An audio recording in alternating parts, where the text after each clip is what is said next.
Tonight we dive into a topic that has been at the heart of fierce debates and intense emotions for decades: abortion. In the Bahamas, abortion remains illegal, a reflection of our deeply rooted Christian values and moral convictions. But why is that the case? And as our society evolves, should our approach to this sensitive issue evolve as well?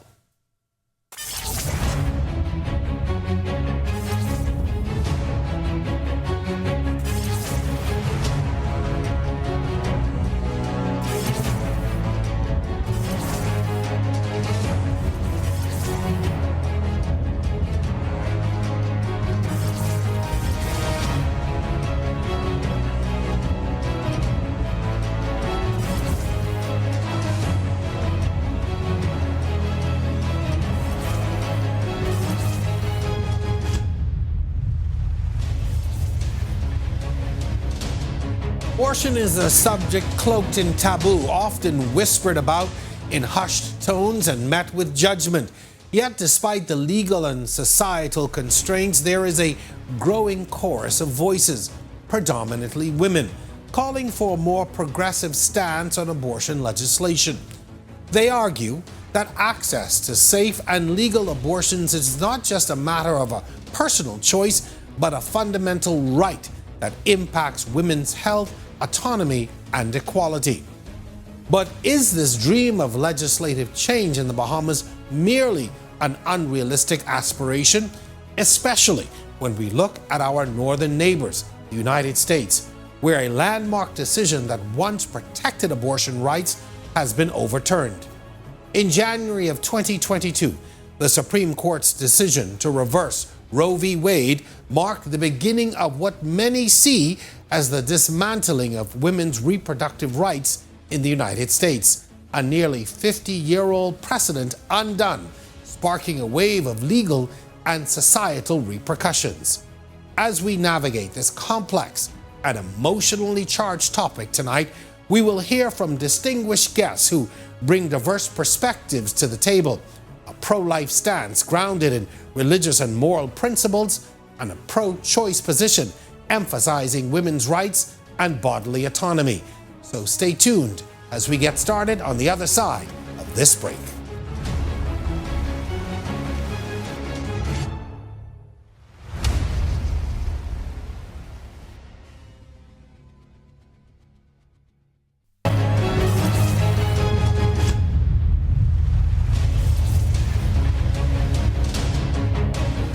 This is On the Record. In this first segment, we delve into the pro-life perspective on abortion. This stance is often deeply rooted in religious and moral convictions, and it represents a significant portion of our society's views on this very contentious issue. To provide insight into this perspective, we have honored to have with us well-known pastor, Pastor Mario Moxey. So welcome to On the Record. It's so good to be here. It's interesting. You and I have spoken in so many different circles at so many different times. This is the first time you've actually been on this show. And I feel so honored. I feel like I'm one of the privileged now. I feel that it took so long. Anyway, so welcome. So let's start with talking about really what are the core principles that underpin the pro-life stance? At the very core of it has to do with the sanctity of life. We believe that all life is precious. And of course, the primary scripture for this is in Psalms 139. It says, "You've made all my delicate inner parts in my body." And then he goes on to say, "I am fearfully and wonderfully made." And so we understand that God does all of this incredible work. And he says not only that the delicate and the innermost parts of my body, but he said, you knit them together in the womb. So we know that life begins in the womb. And it's a fundamental thing for most Christians that we all agree on is the sanctity of life, how important that unborn child is. There are many who, whether they're in the church or without, will say, as time changes, the interpretations of the scripture changes and circumstances change. How do you respond to that criticism? Circumstances do change. The word, however, is timeless. It's not best practices that we have. These are principles that we have. And principles, they endure forever. One of the things that we see in society now is the fact that we don't have moral absolutes. You know, we believe everything evolves. We believe that everything is based on the seasons and the times that we're in. And because the times have changed, then we need to evolve our values. But values from a biblical perspective are timeless. And this is the reason why we go back to the Bible, because if we forget, we have the scripture to remind us of what those principles actually are. How do you reconcile, though, the pro-life position with the complex and often distressing circumstances that women face when considering an abortion? It's not always just a matter of whether you want to keep the child or not. Women will tell you there are often extenuating circumstances.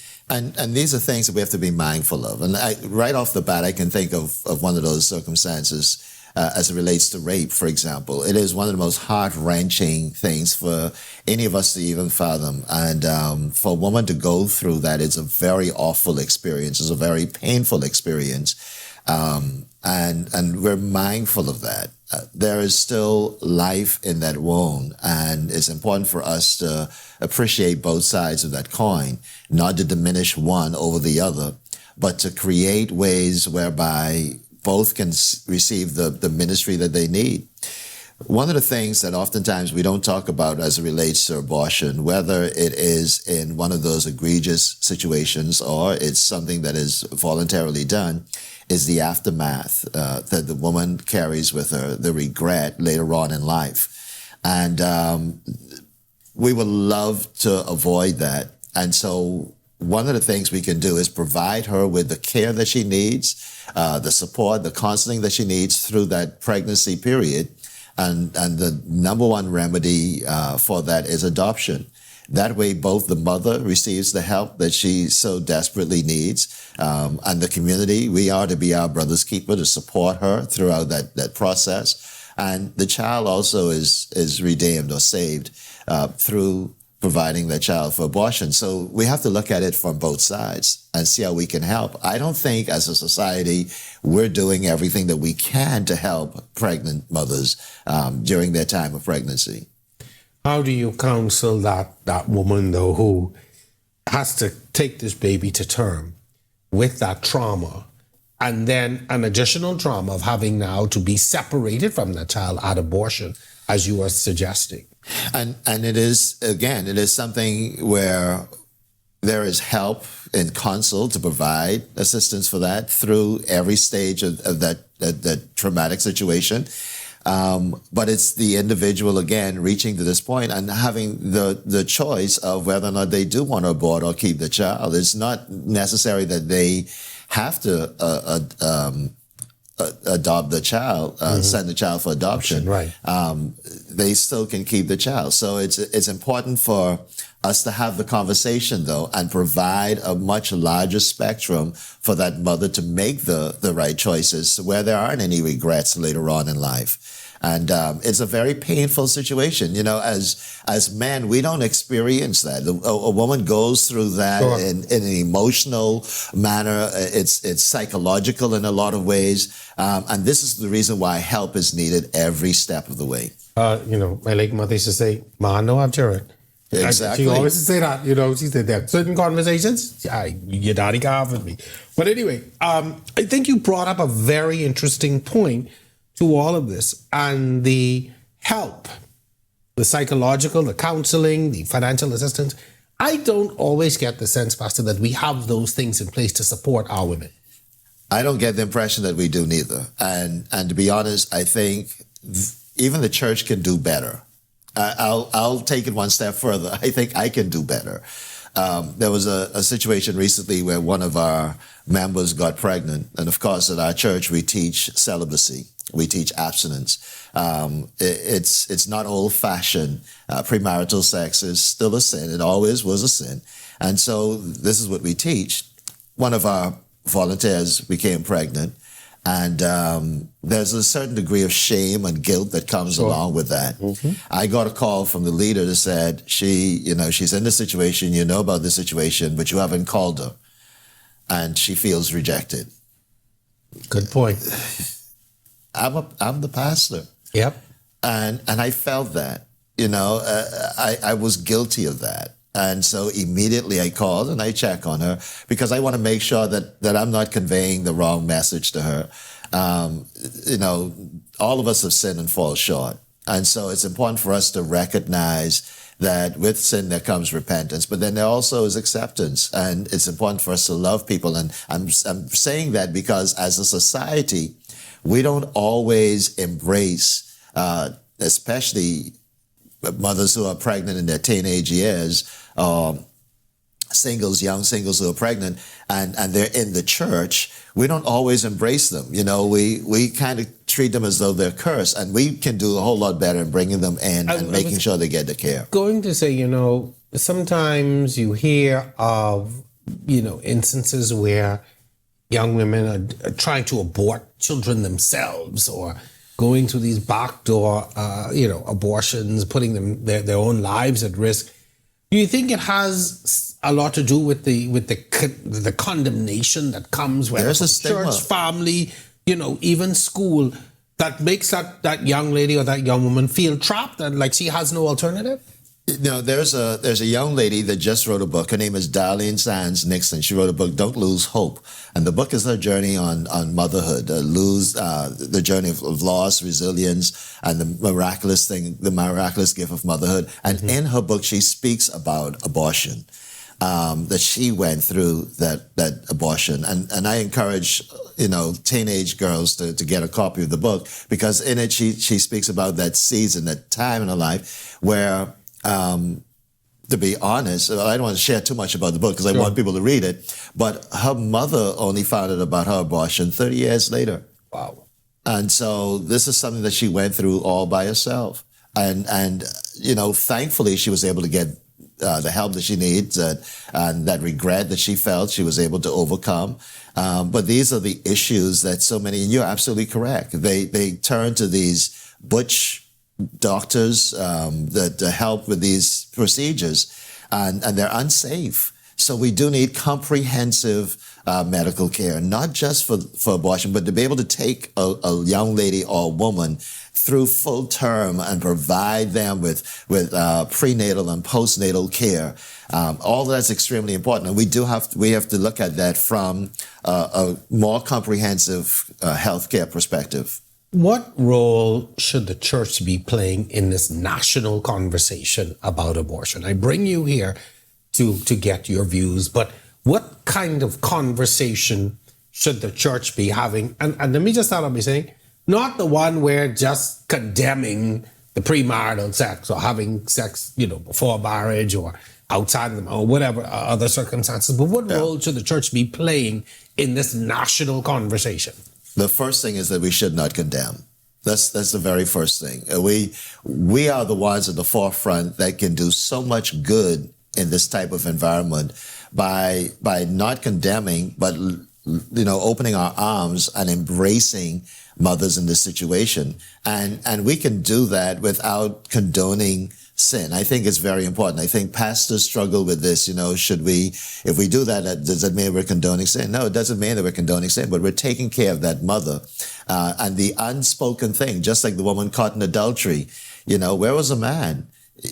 No woman gets pregnant by herself. So we need to have these broader conversations of planned parenthood. We need to have conversations related to the man. We need to embrace the mother and step in and help. We've just recently, someone contacted us and asked us for assistance in our hospitals. If you're going to take a baby home, you have to have a car seat. So we were able to assist. These are things that churches can do because we have persons in our congregation that have need. Just being there from a presence, with that mother, as in the case, like I was not with this young lady in our church. Mm-hmm. I was not present. I meant well.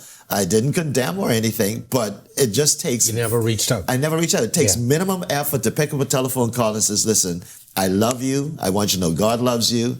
And we're going to see you through this process. And when this is done, you're going to pick your head up and we're going to bring you back. And it's going to be wonderful.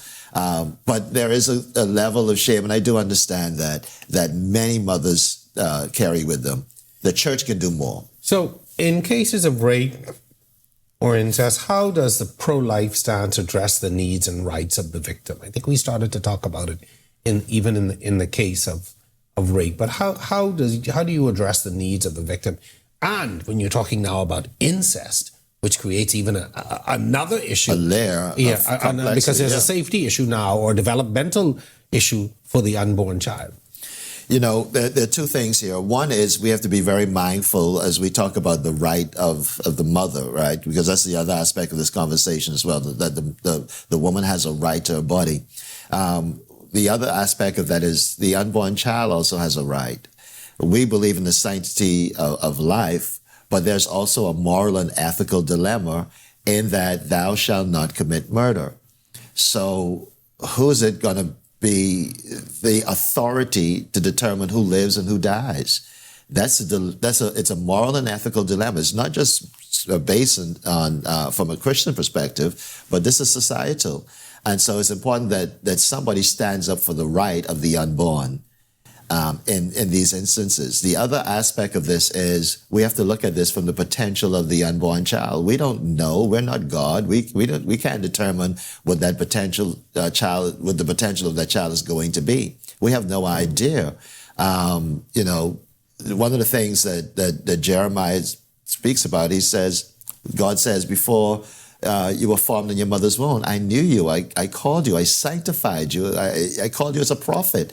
So we have no idea. We know that God placed purposes in people before they're even born. We don't know what the potential of anybody is. So it's important for us not to act as though we are God to determine who lives and who dies, even in those extraneous situations. To that mother who may have multiple children already, finds herself in a economically depressed situation, maybe not the best marriage, and now another child is about to enter.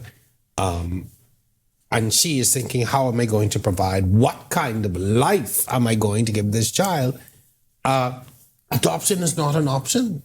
Why isn't adoption an option? For a mother who has a house of children, full of children already, and to give away a child, what kind of impact could that possibly have on that family? Even starting with the husband? Well, we start with having the conversation. We start with having the conversation with the entire family. And they're the realities of, here's a pregnancy. Do we then determine that we're going to terminate this pregnancy, or do we, the conversation that we need to have is with those families that are trying to have babies and they can't. And they will do anything to adopt a baby. So it's not as though we have a shortage on families that can't have children or looking for children. We're able to serve an entire higher purpose by allowing that child to go with another family. And there are all sorts of adoption arrangements today that are available, accessible, where that mother can still have somewhat of a relationship with that child. But that child is now under the guardianship of someone else. So there are options. It's important that we don't handcuff ourselves and get to this place of, well, we can't do this because of this. Even in a family circumstance like that, adoption is possible. How do you respond to the argument that banning abortion infringes on a woman's right to make decisions about their own bodies? As I said before, not only does a woman have a right to make, and we believe in autonomy, we believe that the woman should have autonomy of her body, every human being, but where do we cross that line and we begin to think about the autonomy of that unborn child? A baby's heartbeat starts at about 5 weeks into gestation period, 5 weeks. And you can test it by ultrasound equipment and so forth. By the end of the 6th week, it's a little more distinguishable from that perspective. So you can hear a heartbeat of another human being at such an early stage in the pregnancy. That child has a right to live, and no one should be able to take that right away from that child. So yes, a woman has a right to her body, but here's another human being. Having a right to the body doesn't mean that you get to play God and terminate a pregnancy and then live with those consequences later on down in life. Stories of so many women who have done that and lived to regret it. What are your thoughts on the possibility of implementing more comprehensive sex education and access to contraception as a means to reducing the number of abortions and even unwanted pregnancy? Contraception is a very, very controversial topic in the church. There are some that believe that it should not be, and there are those that are for it. There isn't a defining line when it comes to contraceptions. Persons have the right to determine, and we see this in marriages in particular, they have that right to determine whether they want to use contraceptives or not. It gets muddy when we start talking about handing contraceptions to teenagers and then giving license for sexual relations. Of course, the church position, it will always be abstinence. The church position will always be celibacy. And that's where the tension comes. So there's always going to be this back and forth in terms of what is right, what is the moral stance the church should have. Should we compromise on the stance of celibacy and you know? So the abstinence and celibacy, the church's position. But the reality is these teenagers and children are having sex. That is the reality that we are facing. So then what becomes the answer? Do we still continue to preach the same thing, or do we begin to introduce some things that could probably stop or curtail? Because the reality is it's happening. And unfortunately, it seems to even be happening at a younger age now. Children seem to be sexualized a lot earlier for many reasons. Yeah. And then there are a number of factors for that. And it comes back down to the home environment. You know, what are the moral values and the principles that we're teaching at home as parents? We need to instill those values. Children have access to social media, and so they're seeing a lot of things. They're educating themselves on their own reproductive systems and their health care, and they're taking care of that themselves. They're doing that all on their own. The church voice is one that must be consistent and must stand strong in all circumstances. And so it's a value position, it's a principle position of abstinence and celibacy. And so that's your position. Yeah. It's like I said, it's a very controversial. The reality of it is, even within churches, you're going to find that position. Some lean more towards contraceptives and birth control, while others kind of very strong on that line. On abstinence. All right. Yeah. Sir, how, as a society now, how do we begin to lean more into this discussion? We see right next door, in the United States, where a change in the abortion law has become a very contentious issue, even as they are going into a presidential election. Do you see this becoming something that lands at our doorstep very soon? Do you see this as something we are going to have to grapple with as a country, this whole issue of the legalization of abortion? It is something that we're going to have to grapple with. And I think we have to also realize the impetus for all of this. When I was in Bible school some years ago, next year we'll probably be celebrating our 30th anniversary as pastors, Pastor Erica and I. Wow. But when I was in Bible school, the issue back then in America had to do with partial birth abortion. There's been bans on partial birth abortions. Now it is resurfacing again. But it's resurfacing for another reason. Back then it was because people just wanted to have the abortion. And partial birth abortion was exactly as it implies. Mm-hmm. The baby is not completely delivered. The head is still in the womb, but the rest of it is out. And they use an instrument, a surgical instrument, to terminate the baby and vacuum the baby out of the womb. It's a very inhumane process that was being done at the time. Now, today, it's being done because they can harvest the organs of that baby for other medical reasons. So this is the surge. The reason why this thing has come back to the forefront again is because there's economic value in abortion. You can now harvest the organs of an aborted baby. This is horrific. The thing that society has stooped to this level of wanting to monetize human life in this way. And I pray that we never grapple with this in our country. But the reality of it is sometimes these things come upon us. As you can see, we're dealing with a number of issues that we didn't before deal with. And now we're having to wrestle with them, all for economic gain. The money tends to be the source of why men sink to the levels of... You could say it, root of all evil.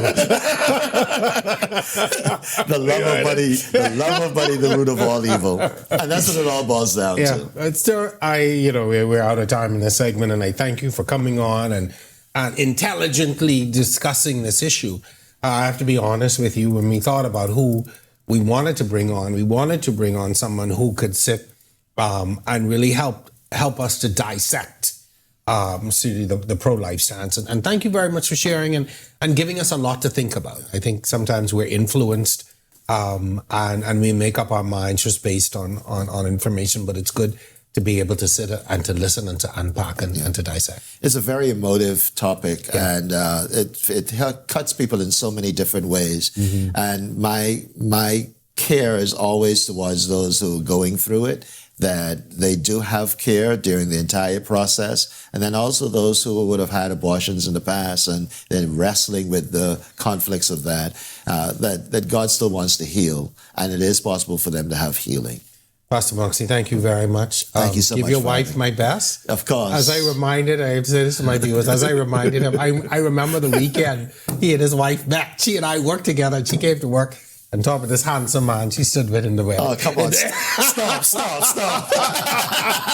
It also tells me how old I am. Please give her my best and all the best to you, sir. Thank you so much for sharing that. I can't wait to tell her about that. All right. We thank you again for your thoughts. When we come back, we get the views of another side of the on the debate line. Stay with us. You are watching On the Record.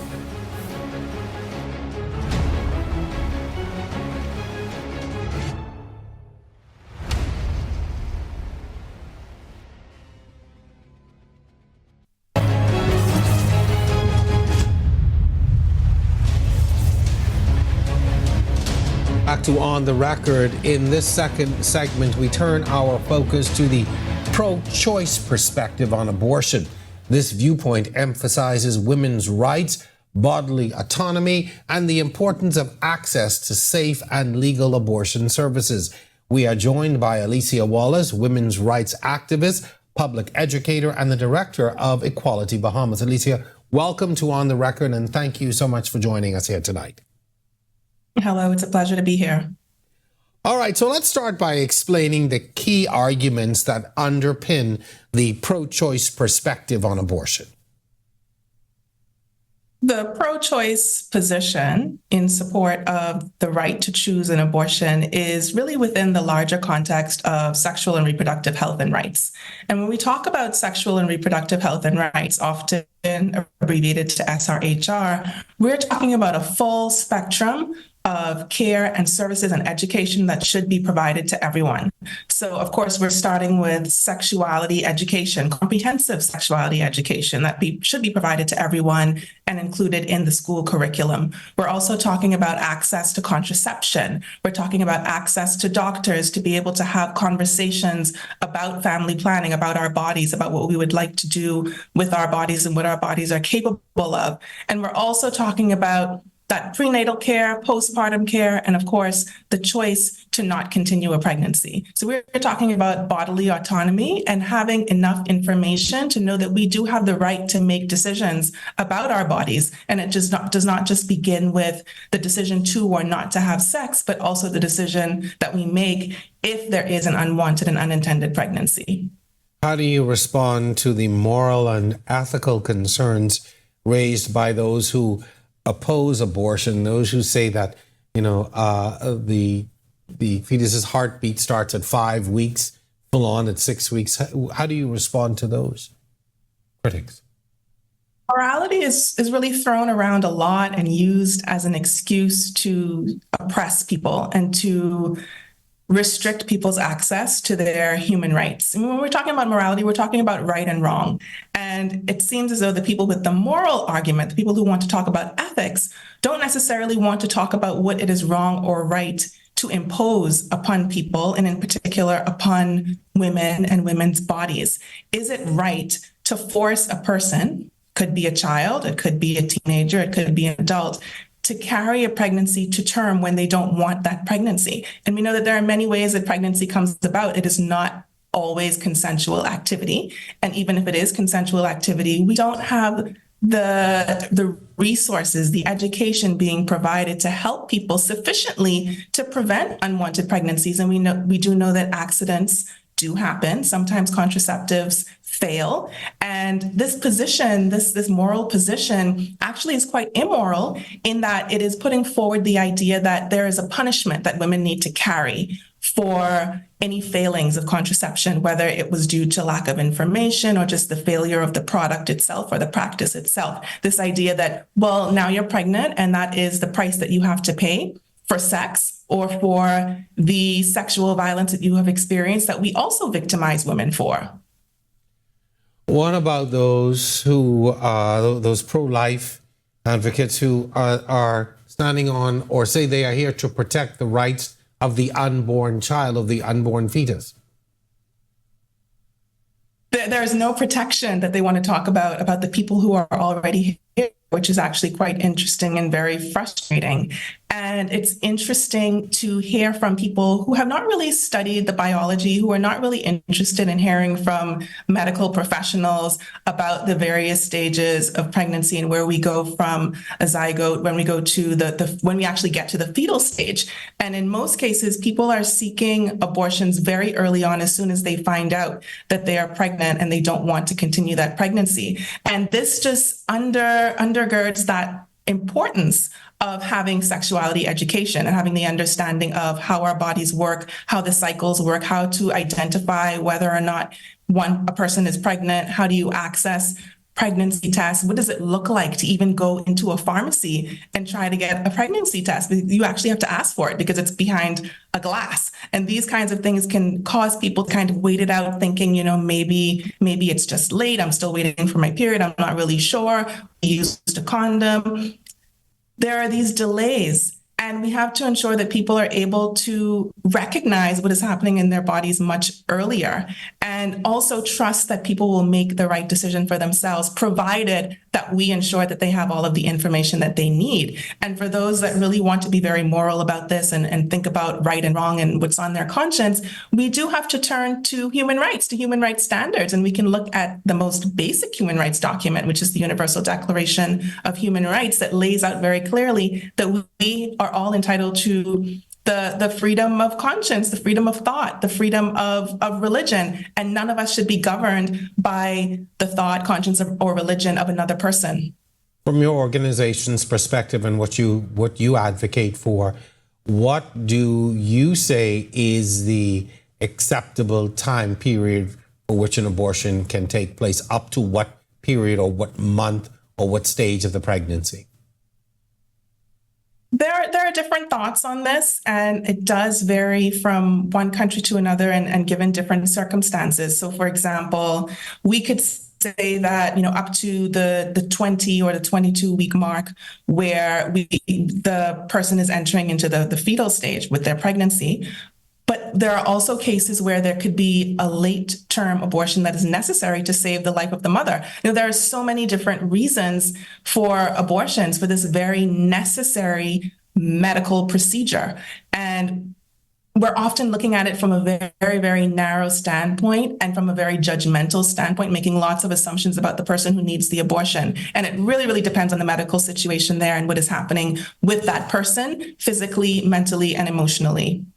Let me ask you, in your experience and from what data that you have access to, is it the majority of women make these decisions for medical reasons or for personal and economic reasons?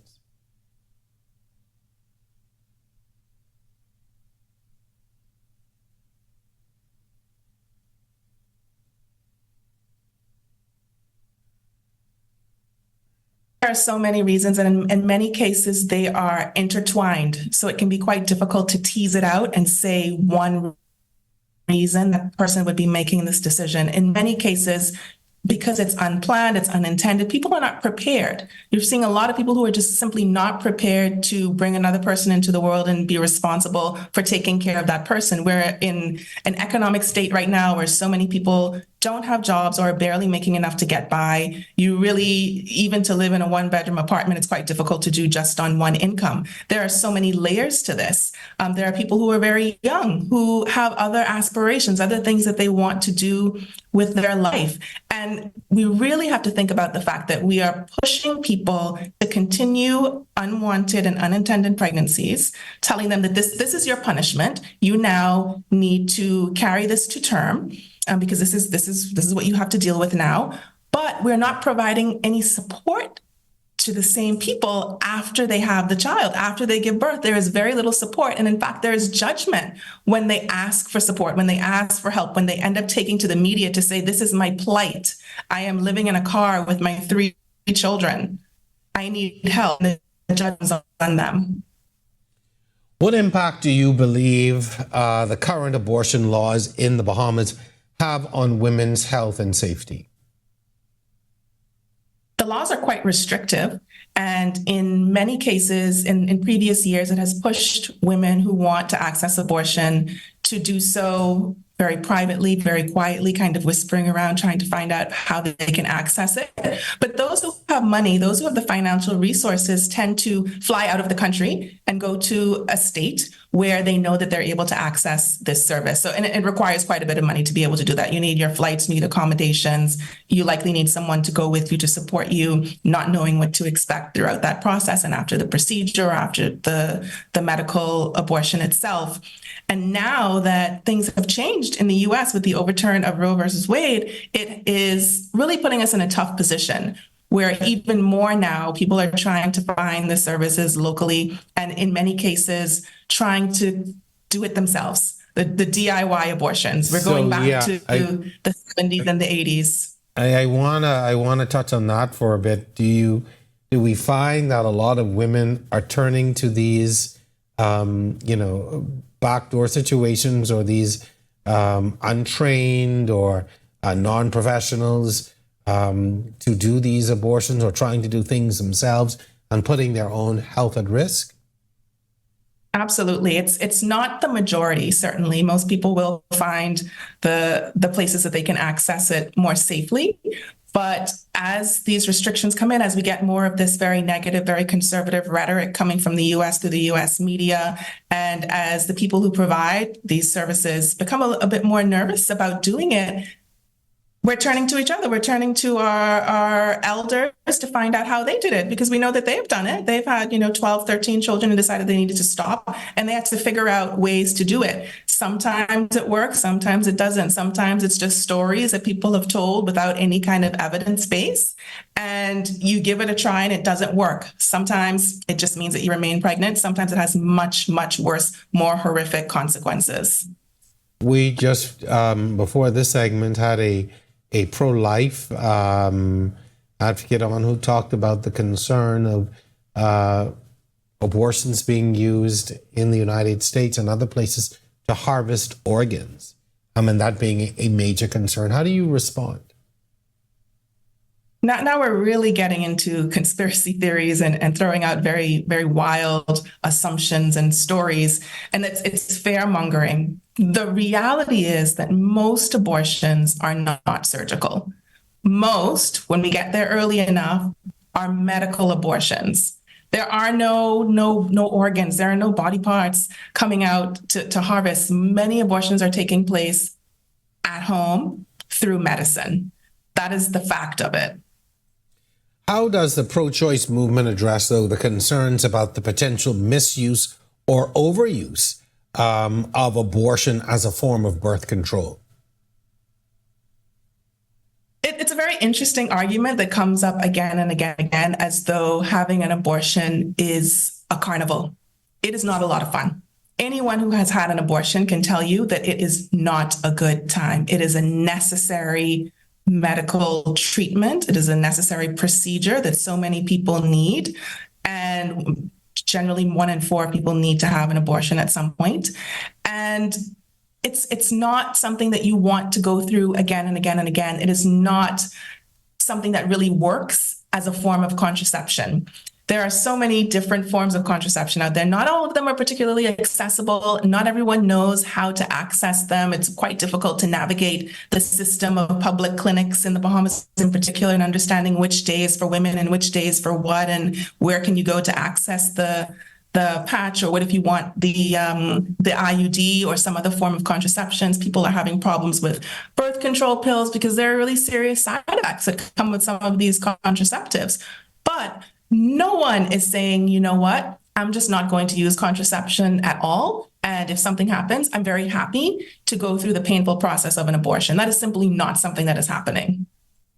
Interesting. In what ways can we improve the support system for women who are facing these unintended pregnancies? In a previous conversation, we spent a lot of time talking about the need of, or the need for, and the lack of support for women, whether they be, carrying the child, or even after, or in the case of the unwanted child who is now born.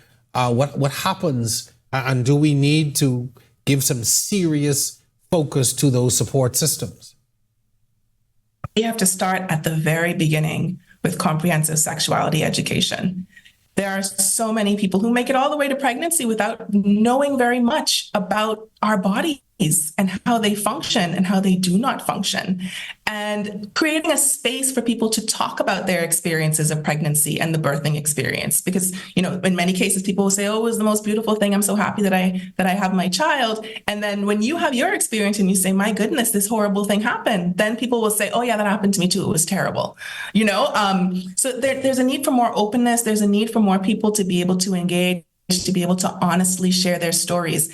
And at Equality Bahamas, we're currently conducting research on the postpartum experiences of mothers and people who are giving birth. And it's quite interesting to hear what they are learning while pregnant, what they have learned since giving birth, and the inequality in the systems and the inconsistencies in systems. So we have some mothers who say, yes, after I gave birth, the midwife came in and told me how to breastfeed my child. And some who said, what? No midwife came to me. I had to pay a lactation consultant because I was having issues with breastfeeding. So there isn't consistent, reliable support even for women who are carrying pregnancies to term because that's what they choose to do, or the women who are doing that because they weren't able to access an abortion or didn't know how to gain access to an abortion. So we have a lot of work to do along the full spectrum of sexuality and of sexual health and rights. So let me ask you now, and it's something you touched on when you talked about sex education. How important is that comprehensive sex education and contraception in reducing the number of abortions?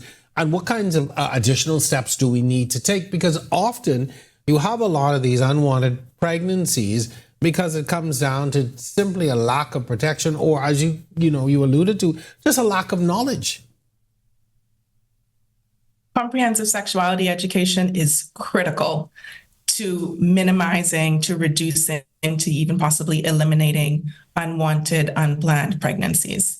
We need everyone to understand what contraception options are out there, what is available, and what you can access in particular free of charge, and what is the cost of other forms of contraception, and what are some of the side effects that you might experience. There are some side effects that might go on for as long as you are on a particular contraceptive, and there are some that will actually go away after a few months. So how do you know if you should ride it out or not?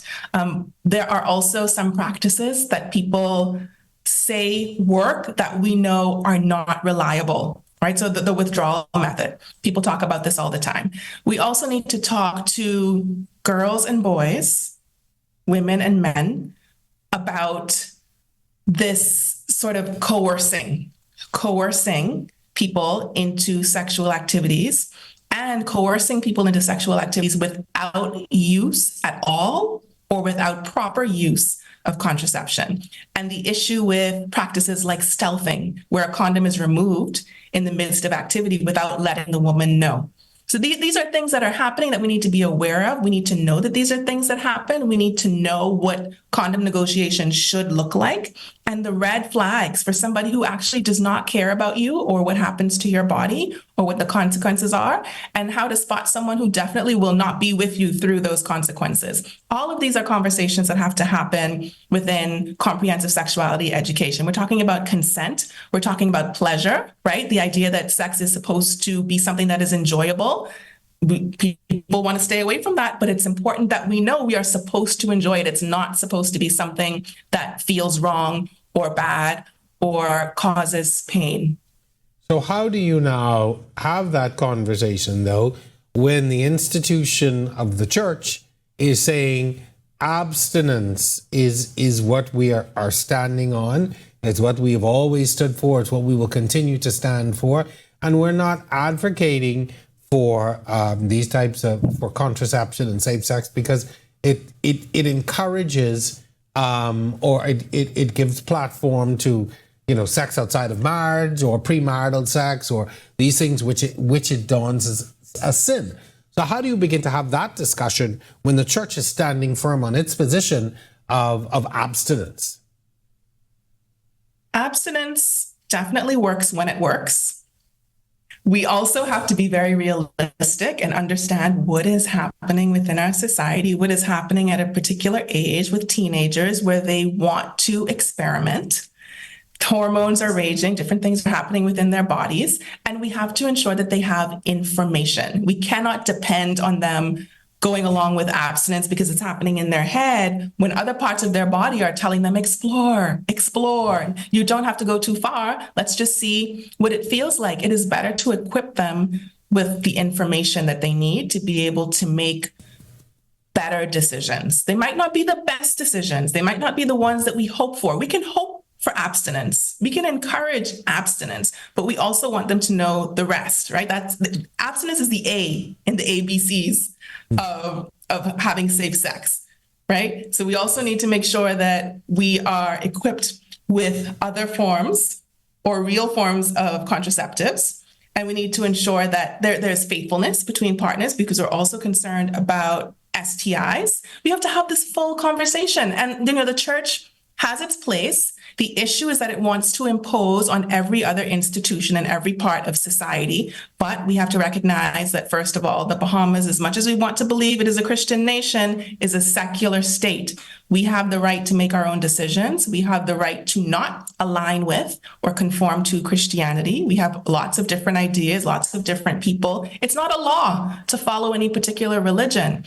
But it is the responsibility of the government to ensure that people have access to education and can make informed decisions, and that we can access the healthcare services that we need in order to follow up on the education that we receive. Interesting. You said a secular state. That's a whole other show and topic. Our final question, though, how do you address the argument that legalizing abortion could lead to a decline in societal values and moral standards? This is such an very interesting take. We have to be very realistic about where we are in society right now. We have families, households, and in particular women heading households that are struggling, really struggling to get by. And I want people to be very realistic about what it means to struggle, what it means to be a single mother trying to feed and clothe and otherwise take care of 3 or 4 children, right, on a very limited income. Sometimes that means you have to take on another job. Sometimes that means you barely see your children. And then what happens? We end up seeing in the headlines stories about young people and wondering, well, where was the mother? Right? The blame is always on the mother. Where was she? She was working her 2nd or 3rd job to make sure that these children eat. So sorry that she's not able to be 24/7 surveillance for these children. Sometimes it means the mother needs that second income, has a relationship with somebody. That person might not be perfect, but they are bringing in some much needed funds into that household. That person could be a predator, or that person could refuse to use contraception. Maybe she isn't able to access or doesn't know about contraceptions that men don't necessarily see or don't have to be aware of, ends up pregnant again. If she's not able to access an abortion, is that a 4th or 5th child now into this home? This man might take off And then it's a cycle that continues. Sometimes the young people, children, get pulled into it. They need to help to make money in the house. So that means they're out there at night working, or they might be engaged in a relationship with an older man. All of these things are connected. And we can actually stop it by ensuring that we are providing the necessary social services and support to people who need it. And we're providing comprehensive sexuality education, and people are able to, without judgment, speak to medical professionals about their needs and access the products, the services, and the resources that they need to enable them to make wise decisions for themselves and for their families. Alicia, that was a great perspective. We want to thank you so much for bringing balance to this discussion tonight. Often we will form opinions just based on one side of the argument. And thank you for coming on and really helping us to flesh this issue out and giving us a lot of great insight and a lot of good food for thought. We thank you so much, and continue the work, great work that you're doing and the work that your organization is doing. Thank you for having this conversation. I hope that we'll be able to continue it and expand it going forward. Most definitely. Thank you very much. We're going to take a break and come back with final thoughts right here on The Record.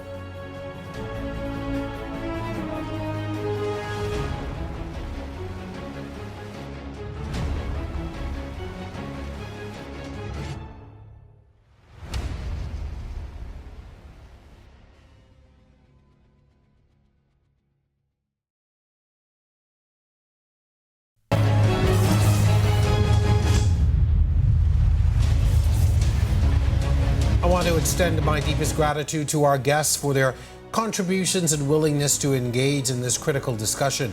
Your perspectives have enriched our understanding and have undoubtedly sparked further reflection among our viewers. To our audience, thank you for joining us tonight. We encourage you to continue the conversation with your friends, families, and of course, communities. Until next time, I'm Jerome Sawyer, and this has been On the Record. Good night, everyone.